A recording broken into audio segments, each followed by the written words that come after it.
Good morning, everyone. Hope you're doing well. So, I'm just going to start out with some mini pancakes today. I wish I had chocolate chips, but I don't. So, I'm just going to get these fried up. I have the heat on like a low medium. You want to have it hot enough that it melts the butter pretty good and it's a little bit bubbly, but not so hot that it's burning the butter.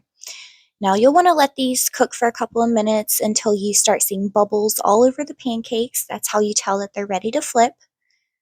And then I'm just going to let these cook for a couple of more minutes. So now that these are done, I'm just going to transfer them over to my plate, and then we're just going to slice up a banana over top.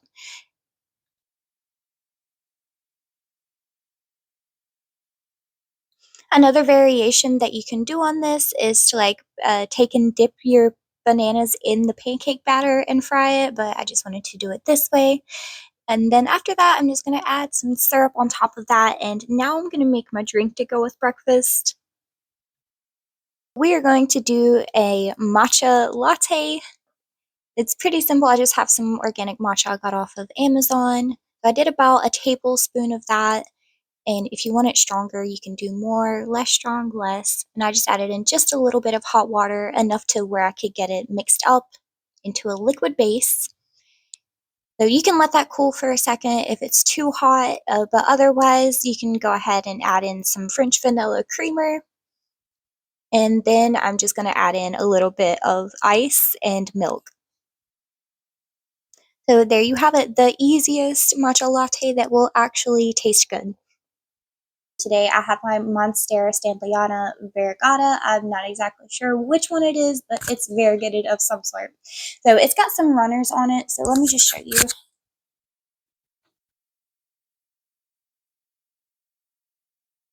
Yeah, it's not really putting out leaves for about like the last foot or so on one vine, and then I've got this one where it's got a leaf on the very end, but I'm going to go ahead and propagate these.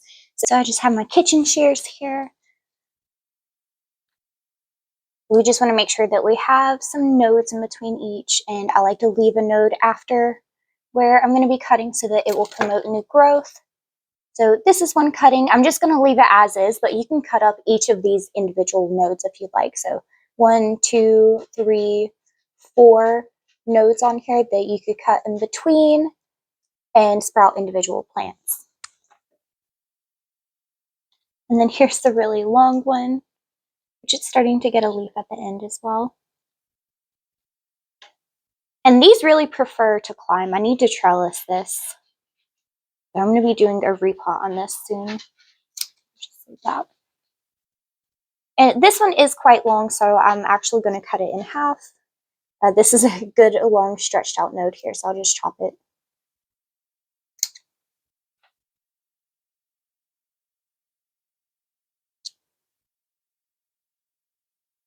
And this one has tons of new growth, and these nodes are super stretched out, so I'm going to leave this one as is. But this one, the nodes are pretty healthy looking, so I'm going to cut it in half again. I think that'll be good. There we go.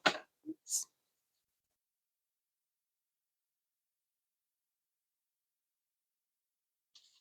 And there are 3 vines coming off of here, but one of them looks just fine, so I'll leave it.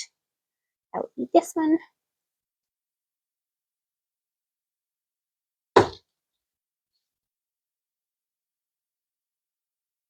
There we go. So it looks a little bit better now. Let me get. So I've got a handful of cuttings here. I'm just going to let the ends of these scab over, so I'm just going to let them sit. You want to usually let them sit for at least like 30 minutes, but a couple of hours is ideal.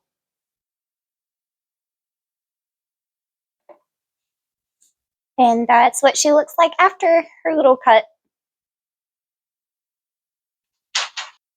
Okay, so we've got that ready to go, and we will come back to it later. So now let's go collect some lemon balm. Okay, so we're just kind of walking around the yard now. I have lemon balm that pops up in a few places every year. I've never planted it, but it's always grown here. That and catnip. This is a spot where I have catnip and lemon balm, so I might be grabbing both of those today. So this is lemon balm. It has more of a textured leaf. And this is catnip. The leaves are more elongated. Okay, so we're just going to begin gathering this. So I have some baskets here. I'm going to keep them separate the best I can.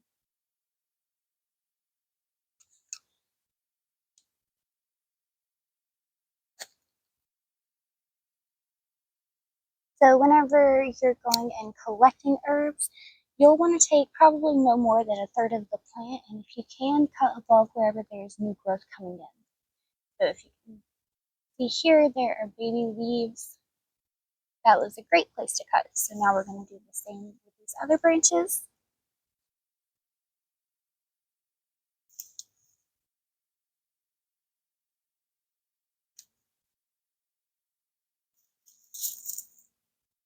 And doing this also helps to create a very bushy plant.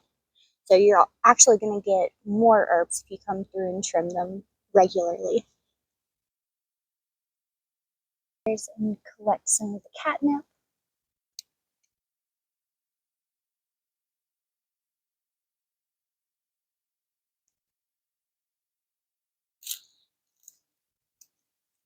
Chat about herbs a little bit and some things that you can expect. So whenever you do begin foraging herbs, you probably run into things like bugs on your plants or disease. Typically things that are going to be outside and associated with being dirty. Pick from clean areas whenever you are gathering your herbs. So you don't want to go and collect your herbs where there's a ton of runoff from the road or tons of cars passing by super close. I did read something that said like 20 feet away is okay because that should be a far enough away from the road for exhaust fumes and things like that to not land on it and not have a substantial, uptake. However, you do have to keep in mind that sometimes the city can come through and spray pesticides as well. So in general, it's just best to not collect from areas that are close to the road or are getting runoff from nasty places. You also do not want to collect herbs from places that are highly trafficked by animals. So in my yard, we have probably about 3/4 of the yard that our dogs do not go, so that's generally where I'm going to collect those herbs from. I definitely don't want to collect anything from the areas where they go and do their business. Back to the bugs. So if you've seen my last vlog, then you may have seen a spider crawled out of my nettle as I was trying to put it into a jar. That is something that you're going to have to get used to, probably for like my first year and a half, 2 years of gardening. I was a little bit weary of stuff. I didn't want to process food or collect and bring in too many flowers or herbs just because they're bugs. If you're not super used to it, then you're taught to not mess with them. But honestly, they're fine. They play a huge part in the ecosystem, and the more that you create a relationship with nature and the environment, then you'll begin to understand that these bugs are not out here to hurt you. And honestly, the same goes for snakes, but we will not get into that right now. I'll have a lot to say about that. But on that same note, of course, snakes and things out in nature, that is something else that you have to be aware of. Be careful. Ticks are another big thing if you're out in the weeds, especially now. We're just now starting to see a lot of baby ticks around, so be wary of that, friends. Always check whenever you come back in. Some other things to think about, if you are foraging your herbs, it's best to leave some so that it can go to seed, or if it's mushrooms, leave some of the mushrooms so that the spores can spread, or tap some out, things like that, so that it can keep a sustainable supply and it's not just wiping out as soon as you come through and harvest those. And the same thing kind of goes with the things that you're growing. You only want to collect part of it and then leave some so that it can bounce back. Or if you want it to continue growing there, let part of it go to seed and it will continuously be coming back and spread throughout your garden. Now, whenever you are letting things go to seed, it's best if you can try and check and make sure if it's an invasive or a native species. That is something that I'm trying to get more into myself because I've been pretty willy-nilly with just planting whatever I feel like, but I'm realizing now how easily these seeds are spreading with everything that's popping up pretty much in very random places. So if you can, it's best to focus on native varieties or varieties that are not going to be invasive.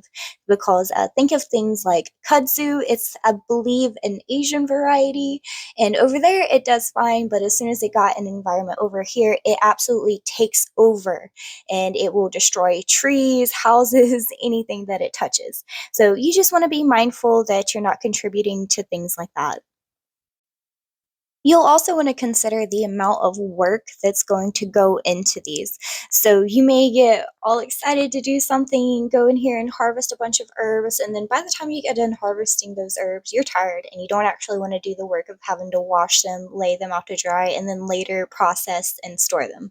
So that's something that you want to keep in mind. Harvest a little bit at a time if you're getting into this, to kind of see what your gauge is on how much you can handle and what you're going to be able to do with the time that you have available too.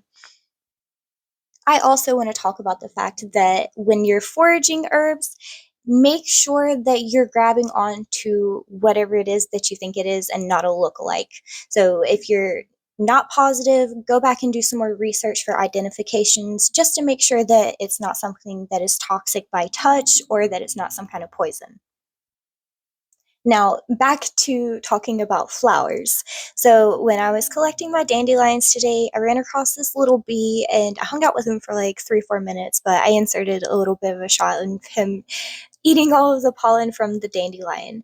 So he was actually like crazy digging through the dandelion and popped around the flowers in that area for a good few minutes, and he was going through them a lot. So it made me realize just how many of these flowers that these bees are hitting. So they're not just going and like hitting one bee and going hitting one flower and going back to their nest. They're like all day, every day, going and touching all of these flowers, cross pollinating stuff, carrying pollen to make sure that everything can grow seeds, produce fruit. The whole ecosystem is dependent on the bees. So, my point here is make sure that you don't take all of the flowers, leave a good amount for these guys. And it's not just the bees either, for all of the pollinators, truly. So now that we have our herbs collected, all we want to do now is just get everything cleaned. So what I like to do is take and put my herbs in a bowl of water and just submerge and kind of like agitate them to get everything stirred up and all of the dirt flowing to the top, hopefully. And then you'll just drain that and do that a few more times. Just keep repeating that process until the water is draining out clean. At the same time that you're doing this, while everything is floating, it's going to be easiest to see if there's anything aside from your herbs in there, such as bugs or other trash, like leaves or other types of plants. So just make sure that you're pulling all of that out the best that you can. And then once everything is confidently clean, you can go ahead and drain off the water and send that through like a salad spinner or lay it on some paper towels and kind of blot off the excess water or squeeze it with your hand, whatever you want to do. And then we're going to just take and lay it on our drying racks. So you can pretty much do whatever you want. You can put it in paper bags, lay it out to air dry, get some herb drying racks. I would like to do that eventually because I dry a ton of herbs and I've just got them kind of sitting everywhere. So whatever you want to do in that situation, and then you'll just leave it to dry for a few days. They'll be done whenever they're crunchy, and it can be a little bit variable depending on the humidity in your environment, if there's airflow, things like that. So you definitely want to make sure that it's in a bit of a dark area. You don't want it in direct sunlight, and you want to have a little bit of airflow. You don't want it in an anaerobic environment. So putting it in a paper bag, that works because there's airflow getting through the bag, so you can leave it that way and just let it dry and doubly have somewhere to store it for a little bit. And then if you don't want to do it that way, just let it sit out in the open for best results. So I lay mine on a dehydrator sheet and then with a towel underneath it so that it can catch any excess water. And then you can also cover these with like paper towels or another rack, something to keep any dust from settling on it or dog hair. If you have pets, you understand. Okay, now that it's been washed, you just want to take and sit it out somewhere to dry. So I just have one of my dehydrator trays set onto a towel. If you have a salad spinner, you can go ahead and take this through it. I do not, but this works just fine. The water will evaporate within the day. You can also just like take some paper towels and blot it, which I may come back and do anyway because these are a little bit wet. Try and drain some.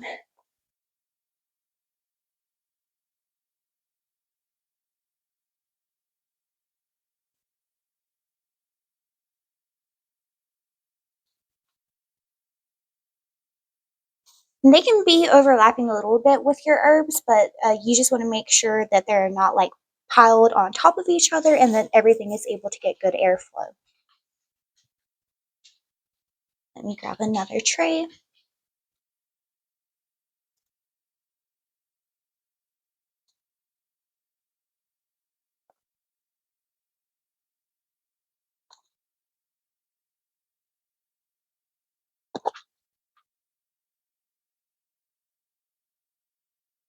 And now we're going to repeat this same exact process with the dandelions and the little bit of catnip that I got. And just by the way, whenever these are done, of course they'll be dry and crispy, so will your dandelions, but you'll probably see a lot of the not fully formed seeds pop out as well. So they'll go from yellow to a little bit of white and fluffy. And it may not be all of them, but you can see in this dried jar here, that is absolutely seeds and not mold, I promise. So don't be freaked out if you see that, because I know that some people might see it and might think it's not good, but it's just fine.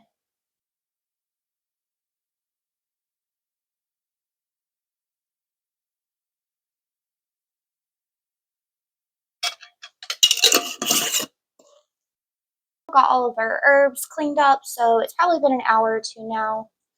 So the ends are definitely scabbed over. So now I'm just going to take a baggie and put some moss in it. So this is my favorite method to use when I have runners or wet sticks.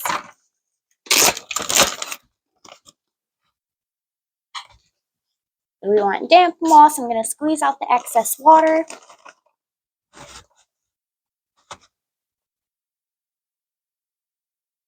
Excuse me.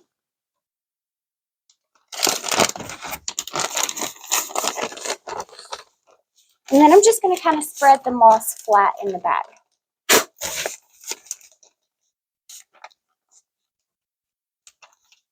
So once you've done that, you can just take your little sticks and place them into the bag.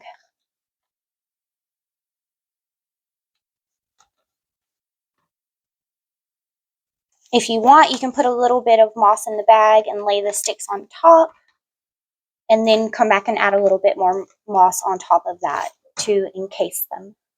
That's probably what I'll be doing. I'll just have this one and lay it in there.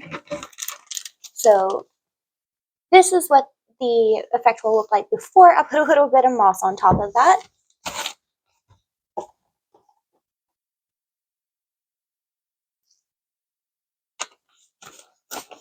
And you can also use a rooting hormone. That will definitely help things like this put out new growth a little bit quicker. Now with the wet sticks and runners growth like this, it's really kind of variable on how long it's going to be before you see new growth. Sometimes it can be a couple of weeks, and sometimes you're going to be looking at this thing for months, and it's going to be still alive, not rotting or anything, but there's going to be no growth. So it really helps if you get older growth. It's going to pop out more roots more quickly than if you have newer growth. So like this really spindly one that I just wrapped around, that's probably going to be one of the last ones to start putting out growth points and roots.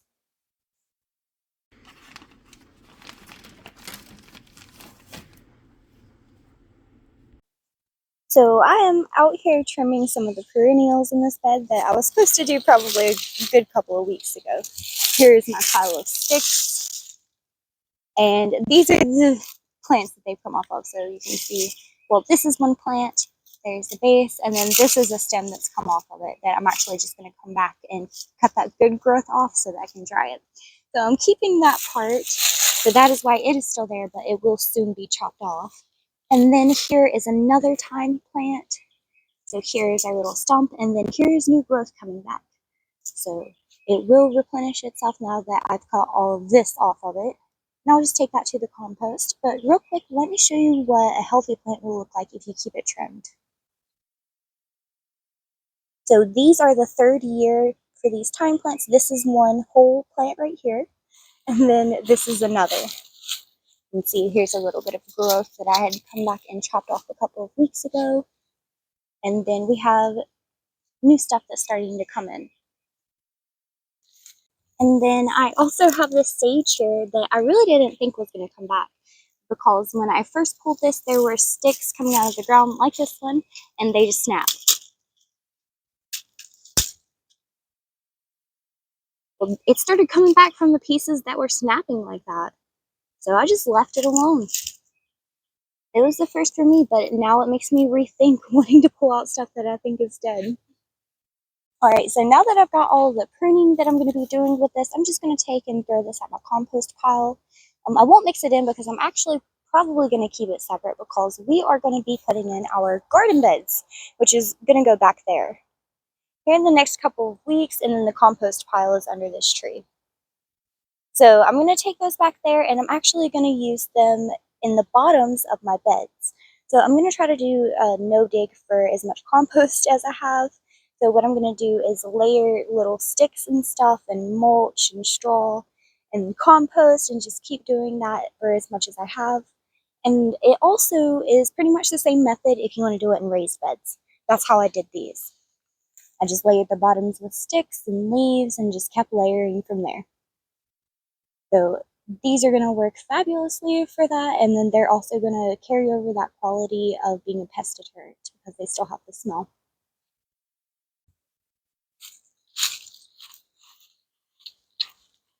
Okay, so we're over here at the compost, and you can see I've got like some old wood here too. So I'm just going to throw that in here. I typically practice what you would call like a cool composting or cold composting. I don't turn this, and it doesn't stay in heat, and we don't cover it. It just kind of breaks down in its own time, which is actually really good for promoting stuff like mycorrhizal fungi, which I'm not sure if I said that right, but you can look up like mushroom root inoculant, and that can give you the results as well. But I'm kind of looking into like figuring out how to do that naturally. So I will talk a little bit more about that whenever I go to separate these tomatoes. But anyway, I'm exploring that, and I'm hoping to kind of factor that into my growing process this year as well.